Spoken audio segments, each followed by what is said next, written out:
আপনি কিভাবে বুঝবেন আপনার ঈমান আছে কিনা? নিজের মধ্যে কিছু লক্ষণ দেখলে আপনি বুঝতে পারবেন আপনার ঈমান এখনও আছে। শুনুন সেই লক্ষণগুলো কি কি। 5টি বিষয় যদি আপনার মধ্যে থাকে তাহলে বুঝে নেবেন আলহামদুলিল্লাহ আপনার ঈমান এখনও আছে। আর যদি এই 5টি বিষয়ের মধ্যে কমতি থাকে তাহলে দেরি না করে আজই তওবা করে আল্লাহর পথে ফিরে আসুন। নাম্বার 1, আপনি যদি গুনাহ করে ফেলেন আর পরে আপনার মনটা কষ্টে ভরে যায়, আপনি আফসোস করেন, তাহলে বুঝবেন আপনার অন্তরে ঈমান জাগ্রত আছে।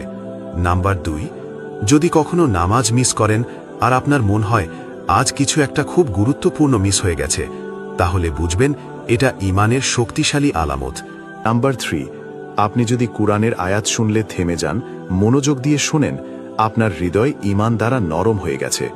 নাম্বার 4, রাতে একা থাকলে যদি আপনার আল্লাহর কথা মনে পড়ে আর চোখে পানি চলে আসে, তাহলে আপনি আল্লাহর কাছে খুবই প্রিয় একজন হতে পারেন। নাম্বার 5, আপনার ভিতরে যদি গুনাহ থেকে বাঁচার ইচ্ছা জাগে, আপনি নিজেকে ভালো মানুষে রূপান্তর করতে চান, তাহলে ইনশাআল্লাহ আপনি ঈমানদারদের তালিকায় আছেন। ভাই, যদি এই 5টি লক্ষণ আপনার মাঝে থাকে, আলহামদুলিল্লাহ আপনি একজন সৌভাগ্যবান মানুষ। আর যদি কিছু না থাকে, এখনই